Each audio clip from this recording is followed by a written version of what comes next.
Well, first of all, I think Cory Booker is an outstanding mayor. He's doing great work in Newark and obviously helping to turn that city around. And I think it's important to recognize that this issue is not a, quote, distraction. This is part of the debate that we're going to be having in this election campaign about how do we create an economy where everybody, from top to bottom, folks on Wall Street and folks on Main Street, have a shot at success. And if they're working hard and they're acting responsibly, that they're able to live out the American dream. Now, I think my view of private equity is that it is set up to maximize profits. And that's a healthy part of the free market. That's that's part of the role of a lot of business people. That's not unique to private equity. And as I think my representatives have said repeatedly, and I will say today, I think there are folks who do good work in that area, and there are times where they identify the capacity for the economy to create new jobs or new industries. But understand that their priority is to maximize profits. And that's not always going to be good for communities or businesses or workers. And the reason this is relevant to the campaign is because my opponent, Governor Romney, his main calling card for why he thinks he should be president is his business experience. He's not going out there touting his experience in Massachusetts. He's saying, I'm a business guy and I know how to fix it, and this is his business. And when you're president, as opposed to the head of a private equity firm, then your job is not simply to maximize profits.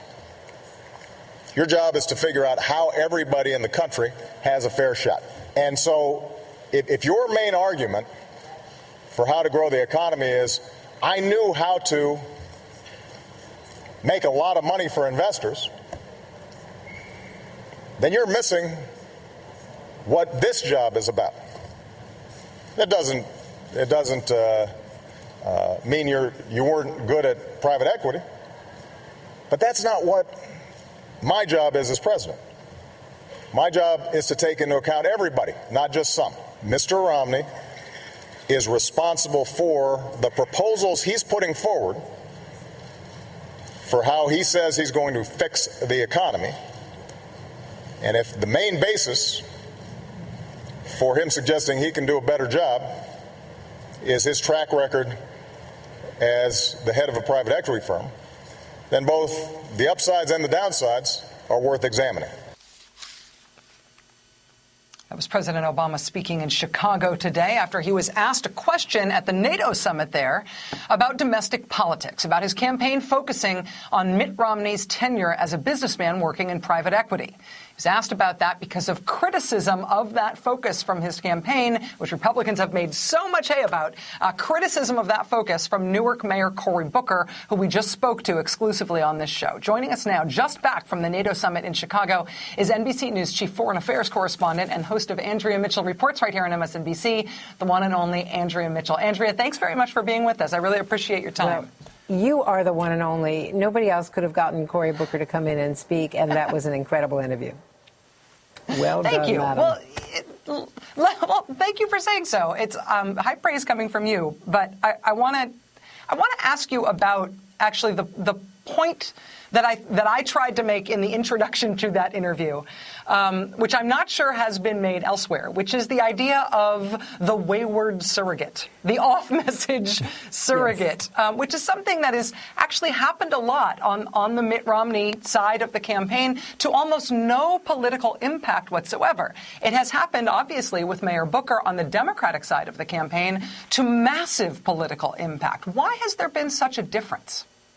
Well, the Romney people have been very adept at really jumping, and they have a lot of Democratic allies in this who jump anytime there's a mismessage. And this was, with all due respect to Mayor Booker, there was a mismessage because, as he did acknowledge to you, he did, in his answer, conflate the attacks on Bain and on private equity with the Jeremiah Wright issue. And that is what so upset the Obama camp, because they do not see that as at all analogous, that there is no comparability to the Jeremiah Wright question, which had been considered by one of the super PACs as a possible attack line, and we believe will probably rear its ugly head at some point during this campaign by one of these surrogates or one of these super PACs. To use that and to try to compare that in any way with the essential outlines of this campaign, as the president and as Mayor Booker in his interview with you outlined it, which is that private equity has its role. But if your whole premise of running for president, as the Obama campaign claims, is that you are a business person and you can fix what's wrong, and you will do this the way you did it at Bain Capital, that experience defines your qualification to be president.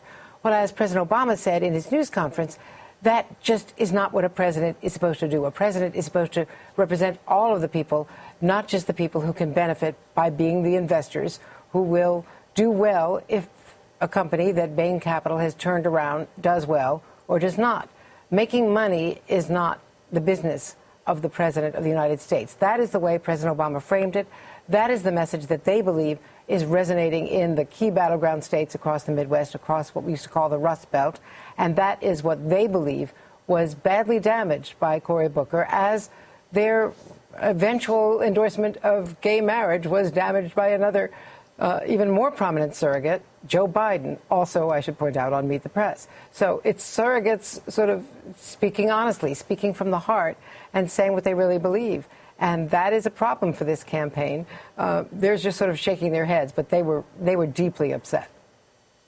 I should say that I think we made news tonight with Cory Booker saying on our air that that conflation of the Jeremiah Wright tactic and the private equity tactic is something that he did not intend and that he regrets and isn't something that he believes. But one of the things that's been so fascinating about this, Andrea, is that the issue of Mitt Romney's tenure in the private sector, the years that he spent at Bain Capital, as opposed to, say, his time as governor of Massachusetts, have actually been made central by both the Democrats and the Republicans. The Republicans want to run on that, and the Democrats want Mitt Romney to run on that. I wonder if this whole kerfuffle, not just the incident, but the reaction to it, is going to be an inflection point on that. Are either of these campaigns going to change their focus on that issue because of what's just happened here? Not the Obama campaign. I can tell you that they believe that the Bain Capital record is their best argument against Mitt Romney. And they point out very happily and willingly that he does not run on his record as Massachusetts governor, because, of course, he has had to pivot on so many issues from that record as Massachusetts governor. Now, look, you're absolutely right. What you pointed out in your opening segment, in the lead-in to the Cory Booker interview, was that the media have not really dwelled on how many of these Republicans are not endorsing Mitt Romney in a very how would you describe the way they've been endorsing Mitt Romney? An elevator closing they haven't been unequivocal? To say the least. So that has been sort of a leitmotif, but not a hammer. That's really mixed metaphor, but you know what I'm trying to say after all of these hours traveling today, that the Republicans have gotten pretty much a free ride on that. And Mitt Romney has managed to pull the party together.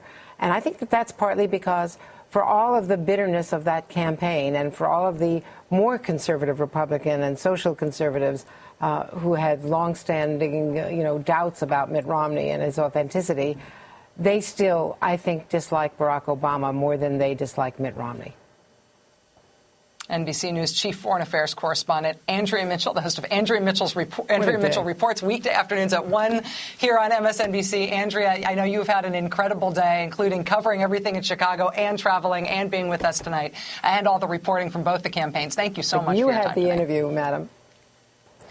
Well done. Thank you. All right. Ben Jealous, the president of the NAACP, speaking of interviews, is coming up on our show tonight to talk about a major shift in the politics around a great big civil rights issue in this country right now. Mr. Jealous is making very big news, and he will be here in just a couple of minutes. I told you it's a big show.